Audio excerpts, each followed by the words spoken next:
ఈరోజు మనం ఒక వ్యక్తి పెన్నులమ్మడం నుంచి మొదలుపెట్టి 3,000 కోట్లు సంపాదించేంత వరకు అతని ప్రయాణం ఎలా సాగిందో తెలుసుకుందాం. ఢిల్లీలోని ఒక మధ్యతరగతి పంజాబీ కుటుంబంలో పుట్టిన ఓ వ్యక్తి గురించి కథ ఇది. నువ్వు నిజంగా ఏదైనా చేసి గొప్పవాడివి కా ఇలాని అనుకుంటే దానికి దారి తెలియకపోయినా గమ్యం చేరుకుంటావు. అలా చేరుకోవచ్చని నిరూపించబడింది కూడా. ఈ అబ్బాయికి 3 సోదరులు. అతని తండ్రి రైల్వేలో జనరల్ క్లర్క్ కాబట్టి పెద్దగా సంపాదించడు. కానీ 3 ప్రైవేట్ స్కూల్లో చదువుతున్నారు. 8వ తరగతికి వచ్చేసరికి కుటుంబ ఆర్థిక పరిస్థితి మరింత దిగజారింది.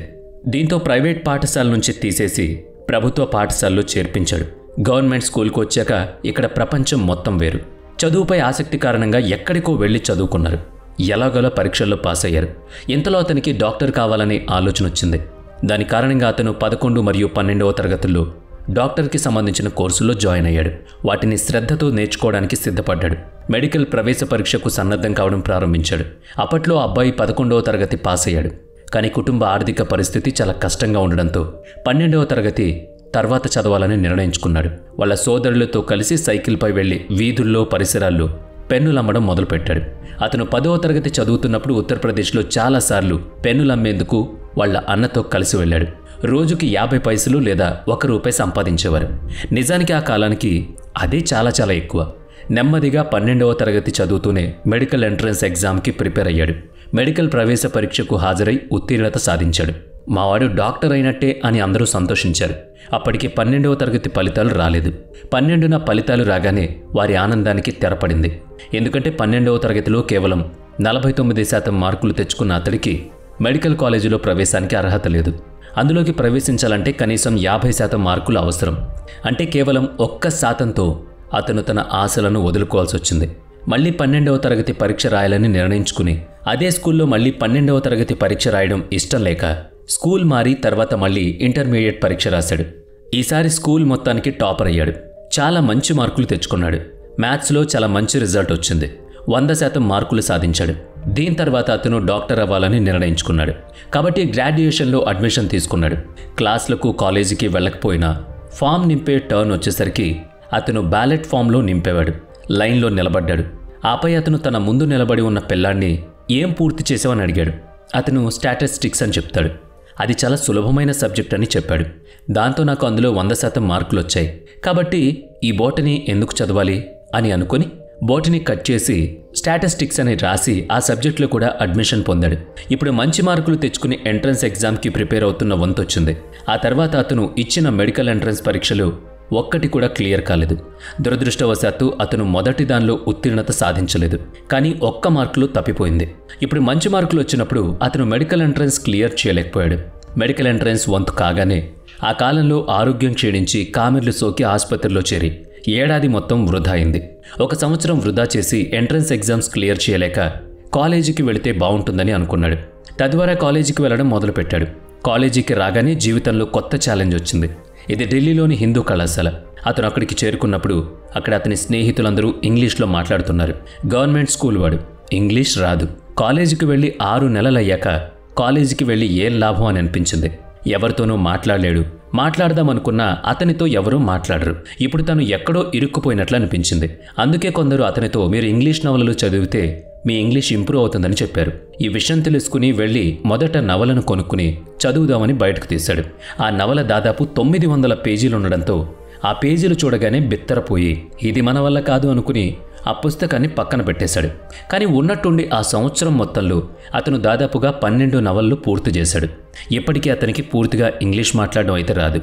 కానీ అతను అవతలి వ్యక్తిని ఎదుర్కోగలిగే విశ్వాసాన్ని పెంచుకున్నాడు. కాలేజీలో చదువు పెద్ద అబ్బకపోయినా 3వ సంవత్సరం వచ్చేసరికి రాజకీయాల్లో బాగా ఎదిగాడు. ఎవరైనా ఏదైనా సమస్య వచ్చినా, పాస్ కావాలన్నా, ఎవరినైనా లైబ్రరీ ఫీజు మాఫీ కావాలన్నా, ఎవరికి ఏ సమస్య వచ్చినా తన దగ్గరికి వెళ్ళి తన ముందు గోడు చెప్పుకునే విధంగా అతని ఇమేజ్ కాలేజీలో పెరిగింది. ఏ ఆడపిల్లకి సమస్య వచ్చినా బ్రేకప్ అయినా రండి అంతా సాల్వ్ అవుతుంది, టెన్షన్ పడకండి అని ప్రతి సమస్యకు తన దగ్గర ఏదో ఒక పరిష్కారం ఉంటుందని చెప్పుకునేవాడు. అందుకే అతను ఒక సామాజిక వ్యక్తి అని చాలామంది భావించారు. అతను కూడా ప్రజల సమస్యలను పరిష్కరించడంలో మునిగిపోయాడు. దాంట్లోనే ఆనందించేవాడు. 2nd ఇయర్లో ఉన్నప్పుడు అతనే ఓ వ్యవహారంలో చిక్కుకున్నాడు. అతను ఒక అమ్మాయిని ప్రేమించాడు.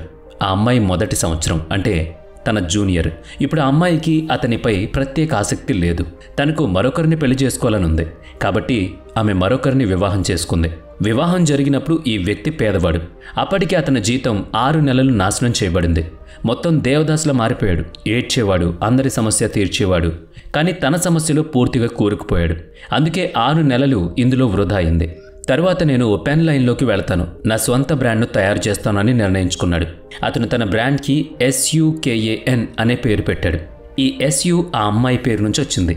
K అతని పేరు మరియు మీరు చూస్తున్న మిగిలిన 2 అక్షరాల నుంచి అతని పిల్లల పేర్ల నుంచి అని ముందే ఆలోచించాడు.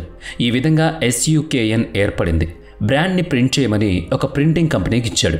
వాళ్ళు SEKN స్థానంలో SUKM అని ప్రింట్ చేసి ఇచ్చేశారు.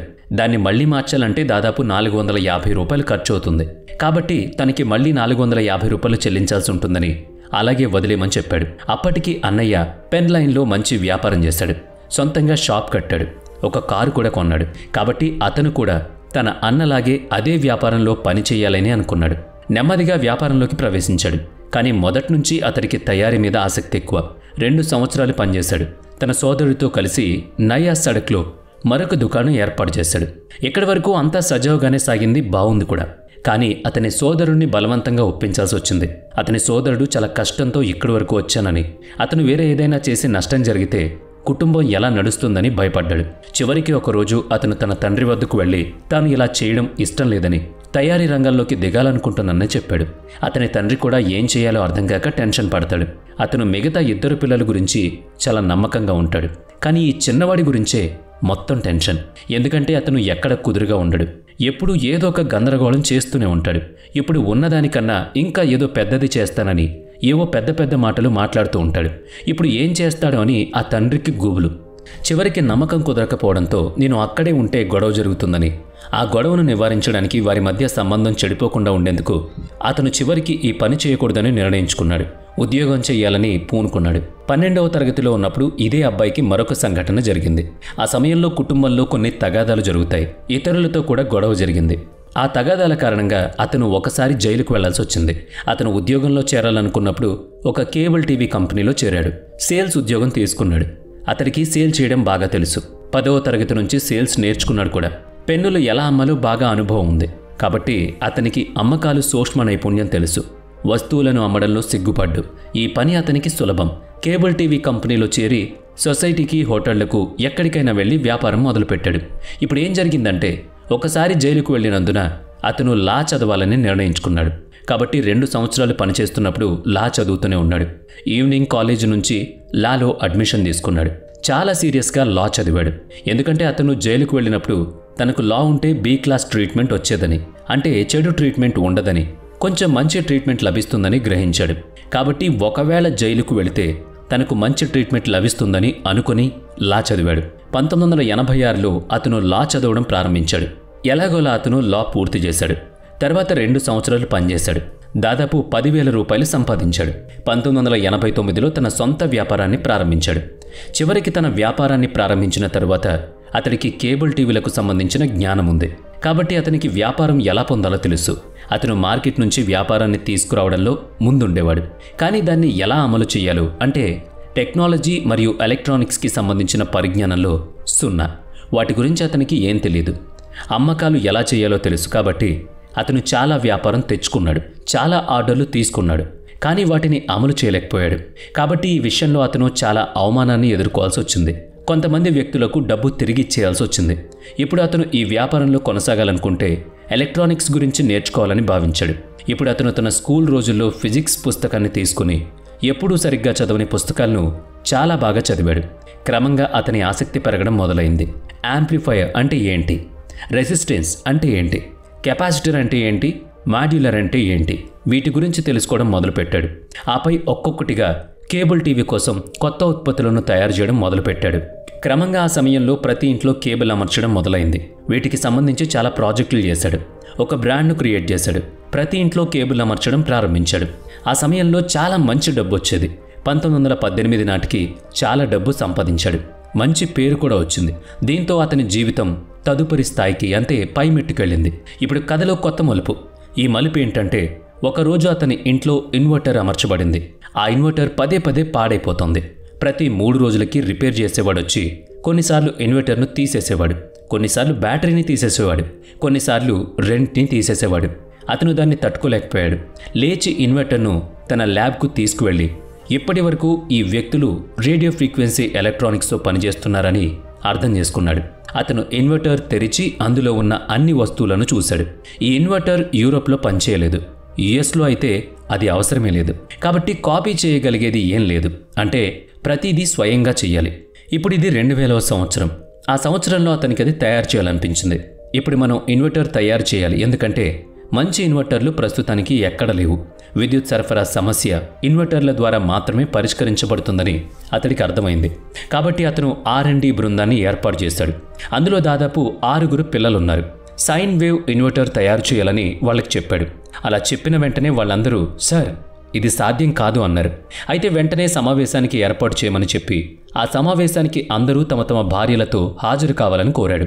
ఇప్పుడు వచ్చిన ఈ 6 వ్యక్తులు వివాహితులు. అందరూ వారి భార్యలతో వచ్చారు. సమావేశం బాగా జరిగింది. ఆ సమావేశంలో వారు, మీరు ఈ ఇన్వర్టర్ తయారు చేస్తే నేను మిమ్మల్ని మీ భార్యలతో యూరప్ పర్యటనకు పంపుతానని చెప్పాడు. వాళ్ళని 2 భాగాలుగా విభజించాడు. ఒక జట్టులో 3 వ్యక్తులు మరియు మరొక జట్టులో 3 వ్యక్తులు ఉన్నారు. ముందుగా పని పూర్తి చేసే జట్టుకు యూరప్ ట్రిప్ వస్తుందని, అది కూడా భార్యలతో వెళ్ళొచ్చని చెప్పాడు. ఇక్కడి నుంచి వాళ్ళంతా R&D బృందంతో కలిసి పగలు మరియు రాత్రి పనిచేశారు. పరిశోధన చేస్తూ ఆవిష్కరణలు చేస్తూ ఉన్నారు. దీని ఫలితంగా ఈ వ్యక్తులు ఒకదాని తర్వాత ఒకటి కొత్త సాంకేతికతను అభివృద్ధి చేస్తూ ఉన్నారు.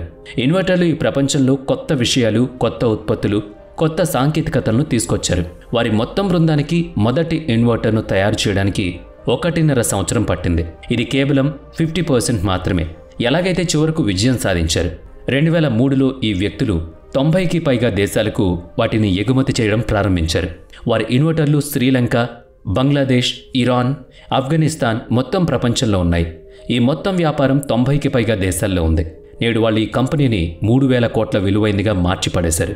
వారి వద్ద 2000కు పైగా యాప్లు, 6-7 ఫ్యాక్టరీలు ఉన్నాయి. కేవలం ఒక్క వ్యక్తి తన సొంత వ్యాపారాన్ని ఎలా ప్రారంభించాడో మీరు అర్థం చేసుకోవచ్చు. అతను వివాహం కూడా చేసుకున్నాడు. అతని భార్య ఇల్లు కొనాలని చెబుతోందని అతను చెప్పాడు. ఆ సమయంలో రాబోయే ఇల్లు 12 నుంచి 15 లక్షల వరకు ఉండేది. అదే సమయంలో అతను 20 లక్షల విలువైన స్పెక్ట్రమ్ అనలైజర్ను కొనుగోలు చేయాల్సి వచ్చింది.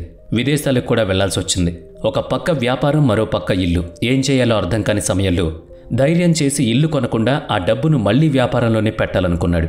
ఇక్కడ మీరు ఏ విషయానికి మొదటి ప్రాధాన్యత ఇవ్వాలి అనేది సరిగ్గా అర్థం చేసుకోవాలి. వ్యాపారానికి అత్యధిక ప్రాధాన్యత ఇచ్చే వ్యక్తులు మాత్రమే వ్యాపారంలో ముందుకు సాగుతారు. మీరు ఏ పని చేసినా సరే మొదట ఆ పనికే ప్రాధాన్యతనివ్వాలి. ఆ ఆలోచనతో ఉంటే మీరు ప్రపంచంలో ఎక్కడ ఆగరు, ఎవరూ మిమ్మల్ని ఆపలేరు. మీరు సరిగ్గా గమనించుంటే నేను ఇప్పటి వరకు మీకు ఈ వ్యక్తి పేరు చెప్పలేదు. అతని పేరు కున్వర్ సచ్దేవ్. కేవలం భారతదేశంలోనే కాదు, ప్రపంచవ్యాప్తంగా గొప్పగా వినపడే పేరిది. తన అన్నతో కలిసి సైకిల్పై పెన్నులు అమ్మే ఈ వ్యక్తి 3000 కోట్ల విలువైన సామ్రాజ్యాన్ని సృష్టించాడు. ఇప్పటికీ సౌరశక్తి రంగంలో గొప్పగా పనిచేస్తున్నాడు. మొత్తానికి ఇది ఈ వ్యక్తికి సంబంధించిన కథ. మరి ఈ వీడియో మీకు ఎలా అనిపించింది? వీడియో నచ్చితే లైక్ చేయండి, షేర్ చేయండి. ఇప్పటి వరకు మన ఛానల్ని సబ్స్క్రైబ్ చేసుకోకపోతే ఇప్పుడే సబ్స్క్రైబ్ చేసుకుని పక్కనే ఉన్న బెల్ ఐకాన్పై క్లిక్ చేయండి. నెక్స్ట్ వీడియోలో మళ్ళీ కలుద్దాం. Thanks for watching.